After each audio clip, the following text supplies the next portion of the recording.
بسم اللہ الرحمن الرحیم۔ السلام علیکم رحمۃ اللہ وبرکاتہ۔ ناظرین، اس دنیا میں بڑے بڑے شہنشاہ ایسے گزرے ہیں جنہیں اللہ تعالیٰ نے عظیم اور شان و شوکت والی سلطنتیں عطا فرمائیں، جن کا جاہ و جلال دیکھ کر دنیا روب میں آ جاتی تھی۔ ان کو اللہ نے بڑے بڑے رتبے عطا کیے ہوئے تھے جن کی وجہ سے وہ فخر و غرور میں پڑ جاتے تھے۔ تاریخ عالم ایسے بادشاہوں اور شہنشاہوں سے بھری پڑی ہے جنہوں نے غرور و تکبر کیا، جو ان پر بدبختی لے آیا اور انہیں صفحہ ہستی سے مٹا کر رہتی دنیا تک عبرت کا نشان بنا ڈالا۔ یہ بادشاہ رعونت سے بھرے ہوئے بڑے بول بولنے والے ایسے بدبخت تھے جو اپنے ہی اعمال کا شکار ہو کر نہ صرف برے انجام سے دوچار ہوئے بلکہ عطاب الہی کا شکار ہو کر دائمی عذاب سے دوچار ہوئے۔ ان کے بارے میں قرآن پاک میں اللہ تعالیٰ ارشاد فرماتا ہے، اور انہوں نے دولت و اقتدار کے نشے میں بدمست ہو کر اپنی طرف سے بڑی فریب کاریاں کی، جبکہ اللہ کے پاس ان کے ہر فریب کا توڑ تھا، اگرچہ ان کی مکارانہ تدبیریں ایسی تھیں کہ ان سے پہاڑ بھی اکھڑ جائیں۔ ناظرین، فرعون، نمرود، بخت نصر اور شداد تاریخ کے ایسے ہی حکمراں گزرے ہیں جو اپنی بادشاہت اور مملکت میں ایسے زور آور اور طاقت کے نشے میں ایسے مدہوش تھے کہ اپنی اوقات اور اللہ کی طاقت کو فراموش کر بیٹھے تھے۔ انہی میں ایک بادشاہ شداد بھی تھا جس کا تعلق ایک بہت طاقتور اور غیر معمولی قوم سے تھا، جو بعد میں اللہ کے عذاب کا شکار ہوئی اور تاریخ میں بھٹکی ہوئی قوم کے طور پر جانی گئی۔ ناظرین، شداد اپنی نافرمانی اور سرکشی میں اس حد تک بڑھ چکا تھا کہ اس نے نہ صرف اللہ کی بڑائی کو جھٹلایا بلکہ نعوذ باللہ اللہ سے مقابلہ کرنے کی کوشش بھی کی۔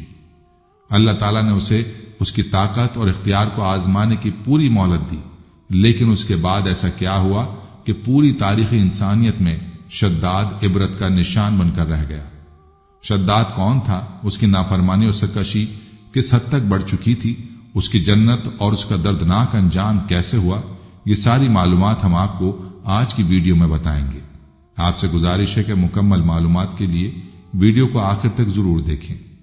ویڈیو شروع کرنے سے پہلے آپ سے گزارش ہے کہ اگر ابھی تک آپ نے ہمارے چینل کو سبسکرائب نہیں کیا تو سب سے پہلے ہمارے چینل کو سبسکرائب کریں اور ساتھ ہی لگے بیل کے بٹن کو بھی پریس کر لیں تاکہ ہماری آئندہ آنے والی ویڈیوز کا نوٹیفیکیشن آپ کو بر وقت مل سکے۔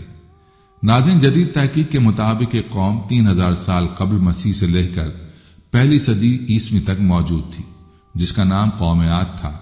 عاد ایک قدیم عربی قوم ہے جس کا ذکر قرآن میں سورہ ہود آیت نمبر 50 تا 60 اور سورہ فجر آیت 6 تا 8 میں آتا ہے۔ عاد اصل میں حضرت نوح علیہ السلام کی چوتھی پشت سے تھے۔ عاد بن اوز بن ارم بن سام بن نوح، اور ان کے نام پر اس قوم کو پکارا جاتا ہے۔ اس قوم کے تذکرے کو کہانی سمجھا جاتا تھا، مگر اسی صدی میں اس کے مرکزی شہر ارم، عربی میں ارم ذات العماد اور انگریزی میں ارم اوبر ویبر کے آثار برآمد ہوئے ہیں، جو ربیع الخالی کے اس حصے میں ہیں جو آج کل عمان میں شامل ہے۔ بعض مغربی مورخین، جس میں اسپرینگل بھی شامل ہے، نے کوشش کی کہ قوم عاد کا تاریخی طور پر انکار ہی کر دیں۔ شاید اس کی وجہ یہ کہ آثار اسلامی کے علاوہ اس کا کہیں ذکر نہیں، اور انہیں کتب عہد قدیم تورات وغیرہ میں اس کا نام و نشان نہیں ملا، لیکن ایسے ماخوذ موجود ہیں جو نشاندہی کرتے ہیں کہ قصہ عاد عرب کے زمانہ جاہلیت میں مشہور تھا، اور قبل اسلام کے شعراء نے قوم ہود کے بارے میں گفتگو کی ہے، یہاں تک کہ زمانہ جاہلیت میں بلند اور مضبوط عمارتوں کی نسبت عاد کی طرف دیتے ہوئے انہیں عادی کہتے تھے۔ بعض مورخین کا خیال ہے کہ لفظ عاد کا اطلاق 2 قبیلوں پر ہوتا ہے۔ ایک قبیلے کا تعلق تاریخ سے ہے، یہ جزیرہ عربستان میں زندگی گزارتا تھا، یہ قبیلہ ختم ہو گیا اور اس کے آثار بھی مٹ گئے۔ تاریخ بشر میں ان کی زندگی کے چند ناقابل اطمینان افسانوں کے اور کوئی چیز محفوظ نہیں۔ ان مورخین نے قرآن میں سورہ نجم آیت 50 کی تعبیر عاد الاولی کو اسی طرف اشارہ سمجھا ہے۔ رہے وہ لوگ جن کا تعلق تاریخ انسانی کے دور سے ہے تو احتمال یہ ہے کہ وہ میلاد مسیح سے کوئی 800 سال قبل یا اس سے بھی پہلے تھے۔ اس قوم کو بھی عاد کہتے تھے۔ یہ قوم کی سرزمین احقاف یا یمن میں رہتی تھی۔ اسی بنا پر بعض مستشرقین نے کہا کہ قوم عاد برہود کے علاوہ برہوت کے علاقے میں زندگی بسر کرتی تھی۔ یہ علاقہ ہجر موت یمن کے نواح میں ہے۔ ناظرین، قوم عاد عرب قوم عاد بن اوس بن ارم بن سام بن نوح کے فرزند جنہوں نے اپنے قبیلے کا نام اپنے اجداد کے نام پر رکھا تھا۔ قرآن کریم کے مطابق قوم عاد قوم نوح کے بعد تھی۔ قرآن کریم میں اس کے لیے عاد اولا کی تعبیر بھی استعمال ہوئی ہے۔ وَأَنَّهُ أَهْلَكَ عَادًا وَأُولَى، ترجمہ اور وہی ہے جس نے پہلی قوم عاد کو ہلاک کیا۔ عاد اولا وہی حضرت ہود علیہ السلام کی قوم تھی جو حضرت نوح کی قوم سے پہلے اور حضرت سمود کی قوم کے بعد تھی۔ اس کا نتیجہ یہ نکلتا ہے کہ دوسری عاد بھی تھی، اور بعض مفسرین نے قوم سمود کو دوسری عاد کہا ہے۔ ان کے بارے میں چند روایات ہیں جن سے ثابت ہوتا ہے کہ یہ قوم غیر معمولی صفات کی مالک تھی۔ ان کا قد، طاقت اور ذہانت ہر چیز مثالی تھی۔ علامہ قرطبی نے کہا کہ حضرت ابن عباس نے فرمایا کہ ان میں سے لمبے قد کا آدمی 500 ذراع کا ہوتا، ایک ذرا 1.5 فٹ کا تھا، اور ان سے چھوٹے قد کا آدمی 300 ذراع کا ہوتا۔ قوم عاد احقاف میں رہتی تھی۔ علامہ محمد بن مکرم بن منظور افریقی مصری متوفی 881 لکھتے ہیں کہ احقاف کے معنی ہے ریگستان۔ جوہری نے کہا الاحقاف عاد کا وطن ہے۔ اظہری نے کہا یہ یمن کے شہروں کا ریگستان ہے، قوم عاد یہاں رہتی تھی۔ احقاف یہ حقف کی جمع ہے۔ اس کے معنی ابن زید نے ریت کا ٹیلا بتایا ہے۔ اکرمہ نے پہاڑ اور غار کہا۔ حضرت علی کا قول ہے ہجر موت میں ایک وادی ہے، اسے برہوت کہتے ہیں، اس میں کافروں کی روح ڈالی جاتی ہے۔ قتادہ سے منقول ہے کہ یہ قبیلہ ہے جو یمن میں ساحل سمندر پر تیسر نامی علاقے میں رہتے تھے۔ ناظرین، عاد کو اللہ تعالیٰ نے بہت ساری اولاد سے نوازا تھا۔ دیکھتے ہی دیکھتے عاد کی نسل خوب پھیل گئی، یہاں تک کہ کچھ ہی عرصے بعد یہ پوری ایک قوم کی شکل اختیار کر گئی۔ یہ نسل سام کے پڑپوتے عاد کی اولاد سے پھیلی تھی، اسی لیے یہ لوگ قوم عاد یا قوم ارم کے نام سے مشہور ہو گئے۔ یہ قوم دوسری قوموں کی نسبت انتہائی طاقتور تھی۔ قد کاٹ میں یہ لوگ بہت بڑے بڑے پہلوان نظر آتے تھے، ان کے جسم فولاد کے بنے محسوس ہوتے تھے۔ وہ ہر قوم اور قبیلے پر غلبہ پا لیتے تھے، لیکن ان پر کوئی غالب نہیں آ سکتا تھا۔ یہ لوگ قد میں انتہائی لمبے اور مضبوط تھے، جہاں قدم رکھتے ایسا محسوس ہوتا کہ ان کے قدم وہیں پر جم گئے ہیں۔ اس لیے جب تک یہ خود قدم زمین سے نہ اٹھاتے ان کے قدم کوئی اکھاڑ نہیں سکتا تھا۔ جس طرح ان کے قد غیر معمولی تھے، ویسے ہی طاقت کے خزانے سے مالا مال تھے۔ ان کے بارے میں اللہ تعالیٰ نے خود قرآن پاک میں فرمایا، جن قوم عاد کی مانند کوئی قوم دنیا کے ملکوں میں پیدا نہیں کی گئی تھی۔ سورہ فجر کی اس آیت سے یہ صاف ظاہر ہوتا ہے کہ اللہ تعالیٰ نے قوم عاد کو کس درجے کی نعمتوں سے مالا مال کر کے پیدا فرمایا تھا کہ ان سے پہلے اور نہ ہی ان کے بعد کسی قوم کو یہ نعمتیں عطا ہوئیں۔ دنیا کی تاریخ میں پہلے کبھی ایسی قوم نہیں گزری جس کی بابت اللہ نے خود فرمایا ہو کہ ان جیسا کوئی نہیں تھا۔ قوم عاد کے بعد بھی کہیں کسی جگہ ایسی قوم کا حوالہ نہیں ملتا جو اس قدر قداور، طاقتور اور دوسری دنیاوی نعمتوں سے سرفراز ہوئی ہو، کیونکہ اللہ تعالیٰ کی کوئی بات معمولی اور غلط ہو ہی نہیں سکتی۔ ناظرین، اس وقت اس علاقے میں اس دور کی سپر پاور آباد تھی جن کی ہیبت و عظمت مثالی تھی۔ یہ ایسی قوم تھی جو بہت طاقتور ترین افراد تھے۔ ان کا قد 40 ہاتھ جتنا بڑا ہوتا تھا۔ ان کی عمریں 800 سے 900 سال تک ہوتی تھیں۔ نہ بوڑھے ہوتے تھے، نہ بیمار ہوتے تھے، نہ نظر کمزور ہوتی تھی، نہ دانت گرتے تھے، نہ جسمانی کمزوری کا شکار ہوتے تھے، نہ ہاتھ پاؤں میں ریشہ یا کمزوری آتی تھی۔ ان لوگوں میں اتنی زیادہ طاقت تھی کہ کہا جاتا ہے کہ اس دور کا ایک آدمی ہمارے 1000 آدمی ہوں تو ان سے لڑنے کی طاقت رکھتا ہے۔ اس وقت اس علاقے میں اس دور کی سپر پاور آباد تھی جن کی ہیبت و عظمت مثالی تھی۔ ناظرین، اللہ تعالیٰ نے قوم عاد کو سلطنت دی اور بدنی قوت بھی وافر عطا فرمائی۔ شداد ابن عاد جیسا بڑا بادشاہ ان میں سے ہوا، اور جسمانی اعتبار سے یہ لوگ انتہائی صحت مند، قوی، توانا، بہت لمبے قد والے اور بڑے بھاری ڈیل ڈول والے تھے۔ ان کے چھوٹے قد والا شخص 90 فٹ اور بڑے قد والا شخص 150 فٹ کا تھا۔ ایسی طاقتور قوم نہ ان سے پہلے ہوئی نہ ان کے بعد پیدا کی گئی۔ یہ لوگ ہمیشہ تندرست و جوان رہتے تھے۔ قوم عاد کی ایک خوبی اور تھی کہ اگر کوئی مرد کسی عورت کے ساتھ ایک دفعہ خلوت کے لمحات گزار لیتا تو ایک ہی بار میں وہ عورت حاملہ ہو جاتی تھی۔ یہی وجہ تھی کہ قوم عاد بہت زیادہ پھیل گئی تھی۔ اللہ تعالیٰ نے فرمایا وَزَادَكُمْ فِي الْخَلْقِ بَسْطَةً، اور تمہیں خوب تن و مند کیا۔ ناظرین، اس کی تشریح میں امام بغوی فرماتے ہیں یعنی قوت و قامت میں ان کے قبیلے جیسا کوئی اور نہیں بنایا۔ اس کے علاوہ وہ اپنے فن تعمیرات میں بہت ماہر تھے۔ وہ عمارتیں اور گھر بنانے کے شوقین تھے اور اپنی رہائش گاہیں بہت اعلیٰ بناتے تھے۔ وہ اپنے گھروں کی وجہ سے عیش پرست ہو گئے تھے۔ ان میں سے ہر ایک دوسرے سے بلند و بالا اور مضبوط گھر بنانے میں لگا ہوا تھا۔ ایسا وہ کسی ضرورت کے تحت نہیں کرتے تھے، بلکہ محض لہو و لعب اور قوت و شوقت کے اظہار کے لیے کیا کرتے تھے۔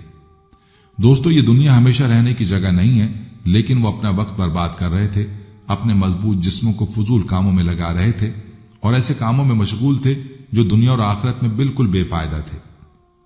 انہوں نے اپنے لیے بڑے بڑے قلعے نما گھر بنا لیے تھے اور سوچ رہے تھے کہ وہ ہمیشہ دنیا میں رہیں گے۔ اللہ تعالیٰ نے فرمایا اور بڑے بڑے قصر تعمیر کرتے ہو گویا تمہیں ہمیشہ رہنا ہے، حالانکہ وہ ان گھروں میں اور اس دنیا میں ہمیشہ رہنے کے لیے نہیں آئے تھے۔ اس فانی دنیا میں ایک نہ ایک دن انہیں جانا ہی تھا۔ صاف ظاہر ہے کہ وہ ان گھروں میں ہمیشہ کے لیے سکونت اختیار نہیں کرنے والے تھے اور ایسی امیدیں لگائے بیٹھے تھے جو پوری ہونے والی نہیں تھیں۔ اللہ تعالیٰ نے ان کے رزق کے دروازے کھول دیے تھے، ان کو وافر مال عطا کیا تھا، کثرت اولاد سے نوازا تھا، انہیں باغات اور چشموں جیسی نعمتیں دی تھیں۔ نبی علیہ السلام نے ان سے کہا تمہیں جانور دیے اور اولادیں دیں، باغ دیے اور چشمے دیے۔ ناظرین، کیسی خوش قسمت قوم تھی یہ قوم عاد، جنہیں اللہ تعالیٰ نے ہر چیز ہی بہترین عطا فرمائی تھی۔ اللہ تعالیٰ کی صفت ہے کہ وہ سب کچھ ایک ساتھ عطا نہیں فرماتا۔ اس کی حکمت یہ ہے کہ انسان اللہ سے رجوع کرے، اس سے مانگے، اس کے پاس جائے، اس سے اپنی حاجت روائی کا سوال کرے، اور اس طرح انسان کا رشتہ اللہ تعالیٰ سے مضبوط بنا رہے۔ بندہ اللہ سے اپنی بندگی کا اظہار کرتا رہے اور اس کی بڑائی اور عظمت کو مانتا اور سراہتا رہے، کیونکہ اللہ تعالیٰ نے انسان اور ہر ذی روح کو اپنی عبادت کے لیے پیدا فرمایا ہے، اور بندے پر لازم ہے کہ وہ ہر چیز کا سوال اللہ ہی سے کرے۔ جیسا کہ ارشاد ہوتا ہے تم اپنے رب سے گڑ گڑا کر اور آہستہ دونوں طریقوں سے دعا کیا کرو، بے شک وہ حد سے بڑھنے والوں کو پسند نہیں کرتا۔ ناظرین، یہ احساس بہت خوبصورت اور دل پذیر ہے کہ اللہ تعالیٰ جیسی عظیم الشان ہستی ہمارا رب ہے، اور وہ ایسا رحیم و کریم ہے جو یہ چاہتا ہے کہ بندہ اس کے پاس جائے، اس سے مانگے اور وہ عطا فرمائے۔ اسے عطا کرنے میں خوشی ہوتی ہے، اس کے خزانوں میں کسی قسم کی کوئی کمی نہیں۔ اگر ساری دنیا اپنی من چاہی دولت اور دنیا مانگ لے اور اسے حاصل کر لے، تب بھی اس کے خزانوں کو ذرا سا بھی فرق نہیں پڑتا، ان میں کوئی کمی نہیں آتی۔ اور پھر یہ اللہ تعالیٰ کی صفت ہے کہ وہ نوازنے والا ہے، صرف وہ یہ چاہتا ہے کہ بندہ اس سے مانگے تو صحیح، اسے پکارے، اس سے رجوع کرے۔ بندے کا خدا کے ساتھ تعلق بہت خوبصورت ہے۔ ارشاد ہے بلکہ وہ کون ہے جو بے قرار شخص کی دعا قبول فرماتا ہے جب وہ اسے پکارے اور تکلیف دور فرماتا ہے، اور تمہیں زمین میں پہلے لوگوں کا وارث و جانشین بناتا ہے۔ اللہ تعالیٰ نے مانگنے والوں کو ارشاد فرمایا کہ بے شک وہی اللہ ہے جو اسے طلب کرنے والوں کو بے انتہا عطا فرماتا ہے، ان پر رحم کرتا ہے، ان کی تکلیف دور فرماتا ہے، ان کی تڑپ کو دیکھتا اور انہیں سکون عطا فرماتا ہے۔ حضرت ابو ذر غفاری رضی اللہ عنہ سے مروی ہے کہ حضور نبی اکرم صلی اللہ علیہ وآلہ وسلم نے بیان کیا کہ اللہ تعالیٰ نے ارشاد فرمایا اے میرے بندو، میں نے اپنے اوپر ظلم کو حرام کیا ہے اور میں نے تمہارے درمیان بھی ظلم کو حرام کر دیا، لہذا تم ایک دوسرے پر ظلم نہ کرو۔ اے میرے بندو، تم سب گمراہ ہو سوائے اس کے جس کو میں ہدایت دوں، سو تم مجھ سے ہدایت طلب کرو، میں تم کو ہدایت دوں گا۔ اے میرے بندو، تم سب بھوکے ہو سوائے اس کے جس کو میں کھانا کھلاؤں، پس تم مجھ سے کھانا طلب کرو، میں تم کو کھلاؤں گا۔ اے میرے بندو، تم سب بے لباس ہو سوائے اس کے جس کو میں لباس پہناؤں، لہذا تم مجھ سے لباس مانگو، میں تم کو لباس پہناؤں گا۔ اے میرے بندو، تم سب دن رات گناہ کرتے ہو اور میں تمام گناہوں کو بخشتا ہوں، تم مجھ سے بخشش طلب کرو، میں تم کو بخش دوں گا۔ ناظرین، جہاں اللہ تعالیٰ نے انسان کو دعا مانگنے کی ضرورت اور اہمیت سمجھائی، وہیں اس کے احکامات کو نہ ماننے پر عذاب کی وعید بھی سنائی۔ قرآن حکیم میں ارشاد ہوتا ہے، تم لوگ مجھ سے دعا کیا کرو، میں ضرور قبول کروں گا۔ بے شک جو لوگ میری بندگی سے سرکشی کرتے ہیں وہ عنقریب دوزخ میں ذلیل ہو کر داخل ہوں گے۔ دوستو، قوم عاد کے معاملے میں اللہ تعالیٰ نے خصوصی انعام و شفقت فرمائی کہ انہیں ہر چیز ایک ساتھ اور وافر مقدار میں عطا فرمائی۔ ارشاد ہے، جن کا مثل دنیا کے ملکوں میں کوئی بھی پیدا نہیں کیا گیا۔ اگر انہیں قد عطا فرمائے تو وہ اتنے لمبے عطا فرمائے کہ باقی قومیں ان کے آگے بونی نظر آتی، وہ ہر جگہ کھڑے ہوئے نمایاں ہو جاتے اور یوں ان کے مد مقابل آنے والے ان کے روب اور دبدبے میں آ جاتے۔ جیسا کہ قرآن میں ارشاد ہوتا ہے، ارم ذات العماد، جو اہل ارم تھے اور بڑے بڑے ستونوں کی طرح دراز قد اور اونچے محلات والے تھے۔ اگر انہیں طاقت سے نوازا تو وہ ایسی طاقت تھی جس کی مثال نہیں ملتی، کوئی ان کے سامنے ٹھہر نہیں پاتا۔ وہ ساری جنگیں جیت جاتے تھے، ان کی بے مثال طاقت کے آگے ٹھہرنا دوسروں کے بس سے باہر ہوتا تھا، اس لیے کوئی ان سے جیت نہیں پاتے تھے۔ ارشاد ہے، اور جب تم کسی کی گرفت میں ہوتے ہو تو سخت ظالم و جابر بن کر گرفت کرتے ہو۔ ناظرین، اگر کثرت اولاد کی بات کی جائے تب بھی اللہ تعالیٰ نے انہیں اولاد میں بھی بہت زیادہ برکت عطا فرمائی۔ قوم عاد بڑی تیزی کثرت اختیار کر گئی اور یوں وہ ایک قبیلہ بن گئے۔ اس کے ساتھ ساتھ انہیں اللہ تعالیٰ نے بیش بہا دولت اور دنیاوی مال و زر سے نوازا تھا، جس سے وہ عیاشی کرتے پھرتے اور مست مگن تھے۔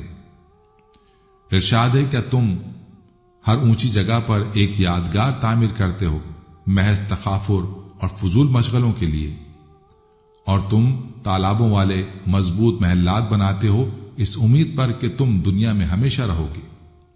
ناظرین، جہاں ہر چیز کی زیادتی ہو جاتی ہے وہیں بغاوت، سرکشی اور نافرمانی جیسے جذبات سر اٹھانے لگتے ہیں۔ یہی کچھ قوم عاد کو بھی پیش آیا۔ وہ دولت، ثروت و طاقت کے نشے میں چور ہو کر رب تعالیٰ کو بھول بیٹھی۔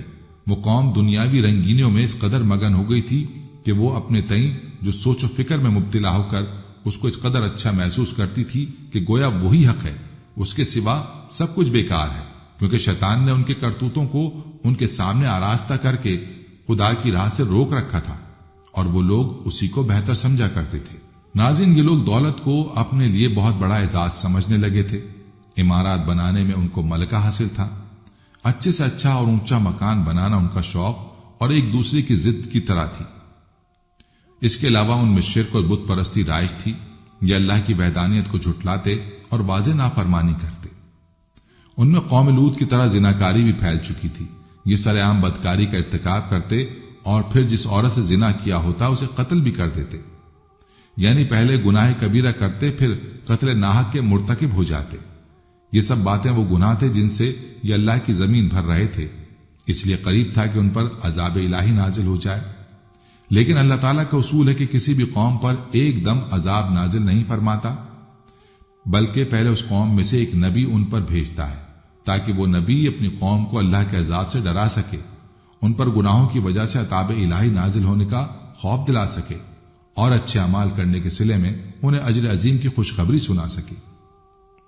اللہ تعالیٰ نے قوم عاد میں حضرت ہود علیہ السلام کو ان پر مبعوث فرمایا، جیسا کہ ارشاد باری تعالیٰ ہے، اور قوم عاد کی طرف ان کے ہم قوم ہود کو بھیجا۔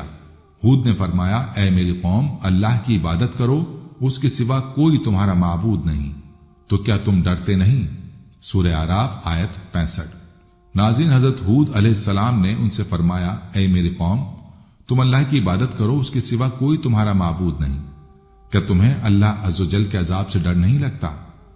اس پر قوم کے کافر سردار بولے، ہم تو تمہیں بے وقوف سمجھتے اور جھوٹا گمان کرتے ہیں اور تمہیں رسالت کے دعوے میں سچائی نہیں جانتے۔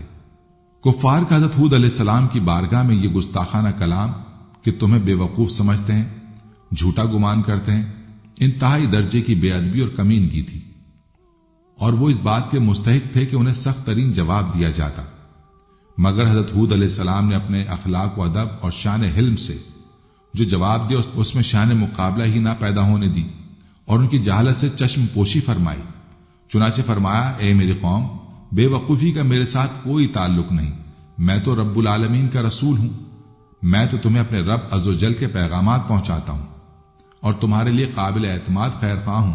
اور کیا تمہیں اس بات پر تعجب ہے کہ تمہارے پاس تمہارے رب کی طرف سے تم میں سے ایک مرد کے ذریعے نصیحت آئی تاکہ وہ تمہیں اللہ عز و جل کے عذاب سے ڈرائے؟ اللہ عز و جل کے یہ احسان یاد کرو کہ اس نے تمہیں قوم نوح کے بعد اس کا جانشین بنایا اور تمہیں عظیم جسمانی قوت سے نوازا کہ قد کاٹ اور قوت دونوں میں دوسروں سے ممتاز بنایا۔ تو اللہ عز و جل کے احسانات یاد کرو، اس پر ایمان لاؤ اور اطاعت و بندگی کا راستہ اختیار کرو۔ کافروں نے گستاخی کر کے حضرت ہود علیہ السلام کو معاذ اللہ بے وقوف کہا، جس پر آپ علیہ السلام نے بڑے تحمل سے جواب دیا کہ بے وقوفی کا میرے ساتھ کوئی تعلق نہیں، اور اس کی وجہ بالکل واضح ہے کہ انبیاء کرام علیہم السلام کامل عقل والے ہوتے ہیں اور ہمیشہ ہدایت پر ہوتے ہیں۔ تمام جہان کی عقل نبی کی عقل کے مقابلے میں ایسی ہے جیسے سمندر کا ایک قطرہ، کیونکہ نبی تو وحی کے ذریعے اپنے رب سے علم و عقل حاصل کرتا ہے، اور اس چیز کے برابر کوئی دوسری چیز کا ہونا محال یعنی ناممکن ہے۔ حضرت ہود علیہ السلام چونکہ اپنی قوم کی بستی سے علیحدہ ایک تنہائی کے مقام میں عبادت کیا کرتے تھے، جب آپ کے پاس وحی آتی تو قوم کے پاس آ کر سنا دیتے۔ اس وقت قوم یہ جواب دیتی کہ کیا تم ہمارے پاس اس لیے آئے ہو کہ ہم ایک اللہ کی عبادت کریں اور جن بتوں کی عبادت ہمارے باپ دادا کیا کرتے تھے انہیں چھوڑ دیں؟ اگر تم سچے ہو تو وہ عذاب لے آؤ جس کی تم ہمیں وعیدیں سناتے ہو۔ ناظرین، اللہ تعالیٰ نے قوم عاد کو سلطنت اور بدنی قوت عطا فرمائی تھی، چنانچہ شداد ابن عاد جیسا بڑا بادشاہ انہی میں سے ہوا۔ یہ بہت لمبے قد والے اور بڑے بھاری ڈیل ڈول والے تھے، لیکن ان بدنصیبوں پر اللہ کے نبی علیہ السلام کی حلم سے لبریز دعوت حق نے بھی اثر نہ کیا۔ یوں ان کی سرکشی اور نافرمانی کا نہ ختم ہونے والا سلسلہ جاری رہا۔ چنانچہ اس اثر انگیز پھولوں کے جواب میں انہوں نے جو کہا اسے حکایت کرتے ہوئے اللہ تبارک و تعالی قرآن حکیم میں ارشاد فرماتا ہے، جس کا ترجمہ ہے، قوم نے کہا کیا تم ہمارے پاس اس لیے آئے ہو کہ ہم ایک اللہ کی عبادت کریں اور جن چیزوں کی عبادت ہمارے باپ دادا کیا کرتے تھے انہیں چھوڑ دیں؟ اگر تم سچے ہو تو لے آؤ وہ عذاب جس کی تم ہمیں وعیدیں سناتے ہو۔ معاذ اللہ، ان ظالموں کو اپنے باپ دادا کی اندھی تقلید نے کہیں کا نہ چھوڑا، اور وہ اپنے نبی کو عذاب لانے کا چیلنج کر کے اللہ رب العزت اور اس کے نبی کی نافرمانی کا کبھی ارتکاب کر بیٹھے۔ بہرحال جب ان کی سرکشی نے طول پکڑا تو اللہ کے نبی علیہ السلام نے ارشاد فرمایا، بے شک تم پر تمہارے رب کا عذاب اور غضب لازم ہو گیا۔ کیا تم مجھ سے ان ناموں کے بارے میں جھگڑتے رہے ہو جو تم نے اور تمہارے باپ دادا نے رکھ لیے ہیں، جن کی کوئی دلیل اللہ نے نہیں اتاری؟ تو تم بھی انتظار کرو اور میں بھی تمہارے ساتھ انتظار کرتا ہوں۔ پھر اللہ نے قوم عاد پر عذاب بھیجا، جس کا ذکر کرتے ہوئے اللہ تبارک و تعالی ارشاد فرماتا ہے، تو ہم نے اسے اور اس کے ساتھیوں کو اپنی رحمت کے ساتھ نجات دی، اور جو ہماری آیتیں جھٹلاتے تھے ان کی جڑ کاٹ دی، اور وہ ایمان والے نہ تھے۔ ناظرین، قوم عاد نے زمین کو فسق سے بھر دیا تھا۔ یہ لوگ بت پرست تھے۔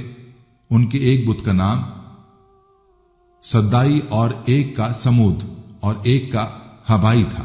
اللہ تعالیٰ نے ان میں حضرت ہود علیہ السلام کو مبعوث فرمایا۔ آپ نے انہیں توحید کا حکم دیا، شرک و بت پرستی اور ظلم و جفاکاری کی ممانعت کی، لیکن وہ لوگ نہ مانے اور آپ کی تکذیب کرنے لگے اور کہنے لگے ہم سے زیادہ زور آور کون ہے؟ ان میں سے صرف چند آدمی حضرت ہود علیہ السلام پر ایمان لائے جو بہت تھوڑے تھے، اور وہ بھی مجبوراً اپنا ایمان چھپائے رکھتے تھے۔ ان مومنین میں سے ایک شخص کا نام مرسد بن سعد تھا۔ وہ اپنا ایمان مخفی رکھتا تھا۔ جب قوم نے سرکشی کی اور اپنے نبی حضرت ہود علیہ السلام کی تکذیب کی اور زمین میں فساد کیا اور ستمگاریوں میں زیادتی کی اور بڑی بڑی مضبوط عمارتیں بنائیں، تو اللہ تعالیٰ نے ان پر بارش روک دی۔ 3 سال بارش نہ ہوئی۔ اب وہ بہت مصیبت میں مبتلا ہوئے۔ اس زمانے میں دستور یہ تھا کہ جب کوئی بلا یا مصیبت نازل ہوتی تو لوگ بیت الحرام میں حاضر ہو کر اللہ تعالیٰ سے اس مصیبت کو دور کرنے کی دعا کرتے تھے۔ اسی لیے ان لوگوں نے ایک وقت بیت اللہ کو روانہ کیا۔ اس وقت میں 3 آدمی تھے، جن میں مرسد بن سعد بھی تھا۔ یہ وہی صاحب ہیں جو حضرت ہود علیہ السلام پر ایمان لائے تھے اور اپنا ایمان مخفی رکھتے تھے۔ اس زمانے مکہ مکرمہ میں امالیک کی سکونت تھی، اور ان لوگوں کا سردار معاویہ بن بکر تھا۔ اس شخص کا ننیحال قوم عاد میں تھا۔ اسی علاقے میں یہ وفد مکہ مکرمہ کے حوالی میں معاویہ بن بکر کے ہاں مقیم ہوا۔ اس نے ان لوگوں کی بہت عزت کی اور نہایت خاطر و مدارات کی۔ یہ لوگ وہاں شراب پیتے اور باندیوں کا ناچ دیکھتے تھے۔ اس طرح انہوں نے عیش و نشاط میں 1 مہینہ بسر کیا۔ معاویہ کو خیال آیا کہ یہ لوگ تو راحت میں پڑ گئے اور قوم کی مصیبت کو بھول گئے جو وہاں گرفتار بلا ہے، مگر معاویہ بن بکر کو یہ خیال بھی تھا کہ اگر وہ ان لوگوں سے کچھ کہے تو شاید وہ خیال کریں کہ اب اس کو میزبانی گراں گزرنے لگی ہے، اس لیے اس نے گانے والی باندیوں کو ایسے اشعار دیے جن میں قوم عاد کی حاجت کا تذکرہ تھا۔ جب باندی نے وہ نظم گائی تو ان لوگوں کو یاد آیا کہ ہم اس قوم کی مصیبت کی فریاد کرنے کے لیے مکہ مکرمہ بھیجے گئے ہیں۔ ناظرین، شداد بن عاد کا ذکر مورخین نے حضرت ہود علیہ السلام کے ساتھ کیا ہے، چونکہ وہ بھی قوم عاد سے تھا اور قوم عاد ہی کی طرف حضرت ہود علیہ السلام کو بھیجا گیا تھا۔ جیسا کہ طبقات ناصری میں ہے کہ شداد ایک سرکش آدمی تھا جس کا نسب شداد بن عاد بن اوس بن ارم بن سام بن نوح ہے۔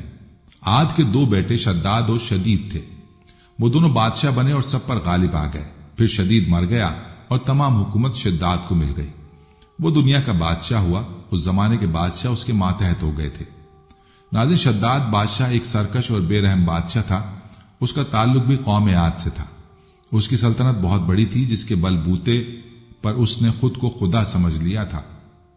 اس ظالم، نافرمان، سرکش اور باغی انسان کو اپنی طاقت پر اس قدر مان تھا کہ وہ اپنی موت کو بھول چکا تھا۔ اسے یہ گھمنڈ تھا کہ وہ ہمیشہ زندہ رہے گا، اسے کبھی موت یا زوال نہیں آئے گا۔ یہ اپنی دولت اور حکومت کو سراسر اپنی کارگزاری اور کمال سمجھتا تھا۔ اس کے علاوہ اس سرکش شخص کو گمان ہو گیا تھا کہ یہ اپنی جزا اور سزا کا فیصلہ خود کر سکتا ہے۔ اپنی بیش بہا دولت پر اتراتے ہوئے اس بدبخت انسان کو شیطان نے یہ بہکا دیا تھا کہ دولت کے بل بوتے پر دنیا کا ہر کام ممکن ہے اور سونا چاندی ہر چیز خرید سکتے ہیں۔ اس لیے شداد جیسا بدبخت انسان اور ظالم بادشاہ یہ سمجھا کہ دولت سے یہ اپنی جنت بنا سکتا ہے، جہاں یہ ابد تک موت سے محفوظ بھی رہے گا اور اسے اللہ کی پکڑ کا سامنا بھی نہیں کرنا پڑے گا۔ دوستو، جب گمراہی کی پٹی انسان کی آنکھوں پر بنتی ہے تو وہ سوچنے سمجھنے کی صلاحیت کھو بیٹھتا ہے۔ ویسے بھی دنیا کے تمام تر نشوں میں سے طاقت سب سے برا نشہ ہے جو انسان کو ایسا مدہوش کر دیتا ہے کہ وہ اپنی سدھ بدھ کھو دیتا ہے اور اسی مدہوشی میں اپنے خالق و مالک کو للکار بیٹھتا ہے، جس کا انجام ہرگز اچھا نہیں نکلتا۔ اللہ تعالیٰ نہایت رحم فرمانے والا اور تحمل والا ہے، جو اپنے بندوں کی ایک دم سے پکڑ نہیں فرماتا، انہیں بار بار موقع دیتا ہے، سدھرنے کے بہانے دیتا رہتا ہے، انہیں اپنی رحمت کی طرف بلاتا ہے، بار بار غفلت کی نیند سے جگاتا ہے۔ ایسے میں وہ بھٹکے ہوئے بندوں کی طرف اپنے مقرب بندوں کو نبی بنا کر بھیجتا ہے، جو ان کو اللہ کی آیات کی تلاوت کر کے سناتے ہیں اور ڈراتے ہیں ان کے اعمال بد سے، تاکہ اللہ کے غافل بندے توبہ کریں اور اپنے رب کی طرف لوٹ آئیں۔ اگر وہ ایسا کرتے ہیں، اللہ سے رجوع کرتے ہیں، سچے دل سے توبہ کرتے ہیں اور رو رو کر اپنے اللہ سے مغفرت طلب کرتے ہیں، تو یقیناً اللہ تعالیٰ رحم فرمانے، درگزر فرمانے والا اور توبہ قبول کرنے والا ہے۔ لیکن جب بد نصیب اور مغرور بندے توبہ نہیں کرتے تو اس سے اللہ رب العزت کو کوئی فرق نہیں پڑتا، بس بندہ اپنا ہی نقصان کرتا ہے، تا قیامت عبرت کا نشان ہو کر رہ جاتا ہے۔ اللہ تعالیٰ اس لیے ان کو عبرت بناتا ہے تاکہ قیامت تک آنے والے انسان پہلے گزرے ہوئے لوگوں سے اور واقعات سے سبق حاصل کر کے سچے معبود سے رشتہ جوڑیں اور اپنی عاقبت خراب ہونے سے بچا لیں۔ لیکن سچ ہے کہ انسان خسارے میں ہے، جیسا کہ سورہ عصر میں آتا ہے، والعصر ان الانسان لفی خسر الا الذین آمنوا وعملوا الصالحات وتواصوا بالحق وتواصوا بالصبر، جس کا ترجمہ ہے، اس زمانے محبوب کی قسم، بے شک آدمی ضرور نقصان میں ہے مگر جو ایمان لائے اور اچھے کام کیے اور ایک دوسرے کو حق کی تاکید کی اور ایک دوسرے کو صبر کی وصیت کی۔ ناظرین، سورہ مبارکہ میں انسان اور اس کے فائدے اور نقصان کی بات کی ہے کہ وہی لوگ فائدے میں رہتے ہیں جو ایمان لے آتے ہیں۔ اب یہاں ایمان لانے سے مراد زبانی کلامی ایمان نہیں، بلکہ دل سے لائے ہوا ایسا ایمان ہے جو ایک کامل ایمان کہلاتا ہے، جس میں انسان فکر کرتا ہے کہ وہ اللہ کے تمام حکم بجا لائے، عاجزی سے اللہ کے آگے جھکے، اسی سے مدد مانگے اور اسی پر بھروسہ اور توکل رکھے کہ وہی مالک و مختار ہے جو میرے نفع و نقصان سے باخبر اور حکمت والا ہے۔ تمام عبادات اسی کے لیے ہیں اور اسی کے کن پر کائنات کا نظام چل رہا ہے۔ ایسے ایمان لانے والے مومنین کے لیے دنیا و آخرت میں نجات اور جنت کی بشارت دی جاتی ہے۔ لیکن آیت کے پہلے حصے میں واضح الفاظ میں کہا گیا ہے کہ بے شک انسان خسارے میں ہے۔ انسان بہت جلد باز، ناشکرا اور بے صبرا ہے، جو اللہ کی طاقت کو جانتے بوجھتے ہوئے بھی نظر انداز کرتا ہے اور اپنی سرکشی اور گناہوں میں اس قدر آگے نکل جاتا ہے کہ آخرکار دردناک عذاب کا مزہ چکھتا ہے۔ اسی لیے انسان خسارے میں رہتا ہے۔ اللہ تعالیٰ نے انبیاء کرام کو اسی لیے مبعوث فرمایا کہ زیادہ سے زیادہ انسان اللہ کی طرف رجوع کریں اور سدا رہنے والی جنت کے حقدار بن جائیں، لیکن کم لوگ ایسا کرتے ہیں اور زیادہ تر لوگ حق اور سچ کو جھٹلا کر اپنا ہی نقصان کر بیٹھتے ہیں۔ ناظرین، شداد بھی ایسا ہی بادشاہ تھا جو اپنی سرکشی کی وجہ سے دنیا میں ایک عبرتناک مثال بن کر رہ گیا تھا۔ بعض مفسرین نے جزیرۃ العرب کے بیابانوں اور عدن کے صحراؤں میں شہر ارم کے برآمد ہونے کی ایک دلچسپ داستان بیان کی ہے، جس میں وہ اس شہر کی بلند و بالا عمارات اور سامان زینت وغیرہ کی بات کرتے ہیں۔ بہت سی داستانیں شداد کی، جو عاد کا بیٹا تھا، زبان زد عام ہے اور تاریخ میں مرقوم ہے، یہاں تک کہ شداد کی بہشت اور اس کے باغات ضرب المثل کی شکل اختیار کر گئے ہیں۔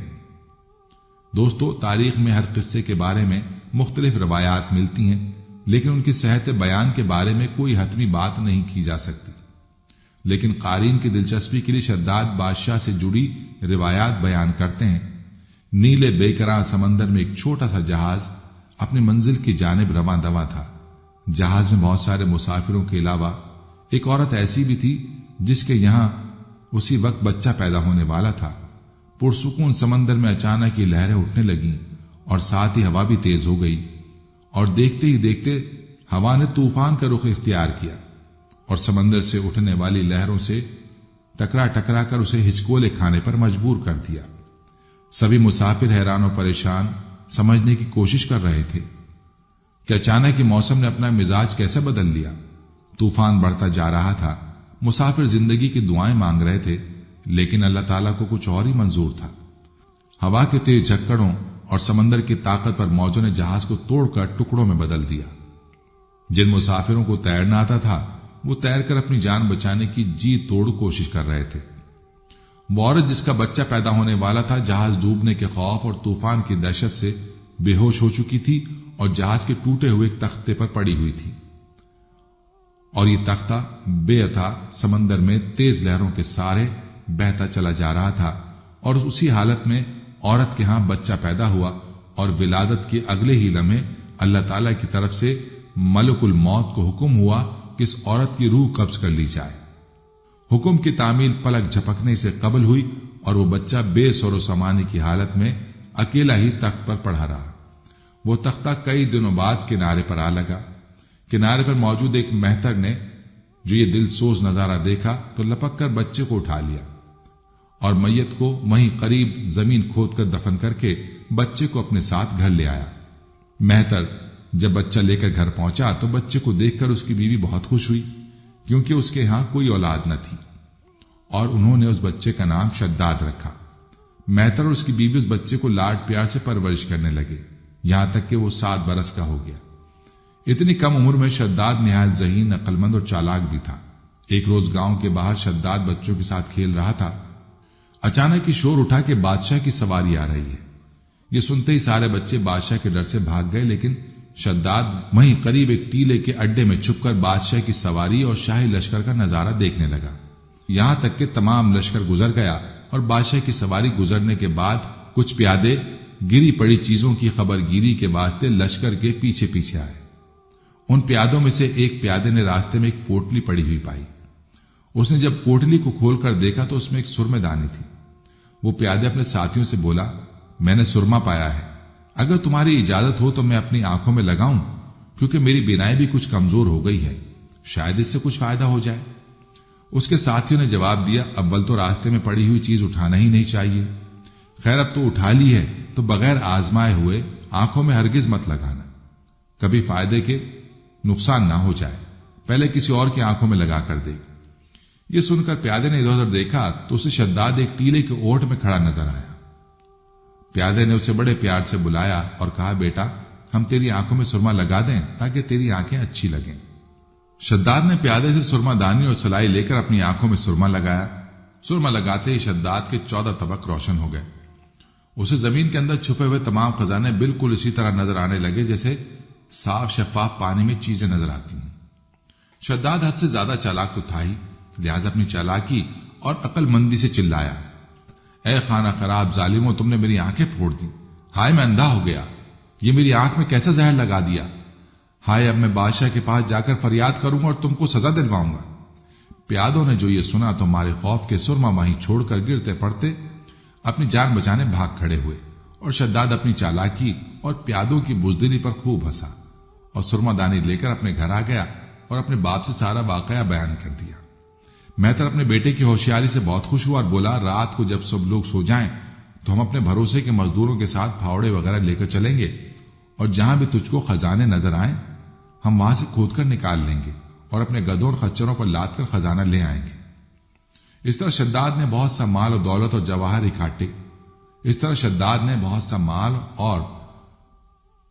اکٹھے کر لیے تھے، اور سب گاؤں والوں کو آئے دن دعوتیں کر اپنا ہمدرد اور رفیق بنا لیا تھا۔ کچھ عرصے بعد شداد نے اس گاؤں کے سردار کو قتل کر کے اس کی جگہ پر خود سردار بن بیٹھا۔ ہوتے ہوتے یہ خبر دوسرے حاکموں اور فوجداروں کو پہنچی تو انہوں نے شداد کو سزا دینے کا ارادہ کیا۔ اس سے پہلے کہ وہ کچھ کر گزرتے، شداد نے بھی اپنی فوج تیار کر لی اور ان حاکموں فوجداروں سے مقابلہ کیا اور اپنی ذہانت اور بہادری سے سب حاکموں کو ایک ایک کر کے ہلاک کر دیا۔ اس طرح بڑھتے بڑھتے شداد تمام روئے زمین کا بادشاہ بن بیٹھا، اور سارے جہان کے حاکم، امراء اور سردار اس کے متی و فرما بردار ہو گئے۔ شداد نے بے پناہ خزانے جمع کر لیے تھے اور اپنا لشکر اس قدر وسیع اور مضبوط بنا لیا تھا کہ 400 اسی کا حکم چلتا تھا۔ اپنی طاقت اور بہترین حکمت عملی کے ذریعے شداد نے اپنی سلطنت کو کمال عروج بخشا تھا، اور روئے زمین کے کسی انسان کی اتنی طاقت نہیں تھی کہ اس کا مقابلہ کر سکے۔ بے پناہ خزانوں اور مال و دولت، وسیع و عریض سلطنت، عظیم الشان لاؤ لشکر اور اپنی ذہانت و طاقت کی وجہ سے شداد اب غرور و تکبر میں مبتلا ہو گیا تھا۔ اس نے دعوی خدائی کر ڈالا۔ عالموں اور واعظوں نے اس ملعون کو نصیحتیں کی اور حق تعالیٰ کے خوف اور اس کی عبادت کی طرف رغبت دلانے کی بہت کوششیں کی، لیکن شداد کا کہنا تھا کہ دولت و حکومت، جاہ و ثروت، عزت و شہرت اور حشمت سب کچھ میرے پاس موجود ہے، تو مجھے کیا ضرورت کہ میں کسی خدا کی اطاعت کروں؟ عالموں نے سمجھایا کہ یہ سب دولت فانی ہے، اور اللہ تعالیٰ کی عبادت اور اطاعت کرو گے تو وہ تمہیں جنت عطا کریں گے جو اس دنیا سے کروڑہ درجے بہتر ہوگی۔ شداد نے پوچھا کہ اس جنت میں کیا خوبی ہوگی؟ تو عالموں نے جو کچھ بھی خوبیاں اور تعریفیں جنت الفردوس میں پڑھی اور سنی تھیں وہ سب اس کے سامنے بیان کر دی۔ عالموں کی باتیں سن کر شداد نے حقارت سے ہنستے ہوئے جواب دیا، مجھے اس جنت کی کوئی پرواہ نہیں، اور نہ ہی مجھے وہ جنت چاہیے، کیونکہ مجھ میں اتنی طاقت اور قوت ہے کہ میں اس سے بھی اچھی جنت دنیا میں بنا سکتا ہوں۔ لہذا تمام عالموں اور واعظوں کو دکھلانے کی خاطر شداد نے اپنی جنت بنانے کا فیصلہ کیا۔ سب سے پہلے اس نے اپنے معتبر سرداروں میں سے 100 آدمیوں کا انتخاب کر کے انہیں جنت بنانے کے لیے نگراں مقرر کیا، اور ہر ایک سردار کے ساتھ 1000 آدمی متعین کیے۔ زمین میں دفن تمام خزانے نکلوائے اور معدنوں سے سونا چاندی نکلوا کر ان کو گنگا جمنی اینٹیں تیار کروائیں، اور کوہ عدن سے متصل ایک شہر مربع چوکھٹے کی شکل میں 10 کوس لمبا اور 10 کوس چوڑا اور 40 کوس اونچا مقام بنانے کا حکم دیا۔ اس شہر کی بنیادیں اس قدر کھودی گئیں کہ پانی کے قریب جا پہنچی، اور پھر ان بنیادوں کو سنگ سلیمانی سے بھروایا گیا۔ جب بنیادیں زمین کے برابر ہو گئیں تو اس پر سونے اور اشرفیوں کی اینٹوں سے دیواریں چنی گئی تھیں۔ ان دیواروں کی بلندی اس قدر زیادہ تھی کہ جب آفتاب طلوع ہوتا تو اس کی چمک سے دیواروں کی روشنی پر نگاہ نہیں ٹھہرتی تھی۔ شہر کی 4 دیواری کے اندر 1000 محل تیار کیے گئے، اور ہر محل 1000 ستونوں کا اور ہر ستون جواہرات سے جڑا ہوا تھا، اور شہر کے درمیان ایک نہر بنائی گئی، اور ہر مکان میں حوض اور چوبچے بنوائے گئے، اور شہر کی بڑی نہر سے شاخیں نکلوا کر ہر مکان تک ایک ایک نہر پہنچائی گئی، اور ان نہروں کو حوض اور چوبچوں سے جوڑا گیا۔ حوض اور چوبچوں کے فرش پر یاقوت، زمرد، مرجان اور نیلم کی تہیں بچھائی گئیں، اور ان کے کناروں پر درخت بنائے گئے جن کی جڑیں سونے کی اور شاخیں اور پتے زمرد کے، اور پھول و پھل ان کے موتی اور یاقوت کے اور دیگر جواہرات کے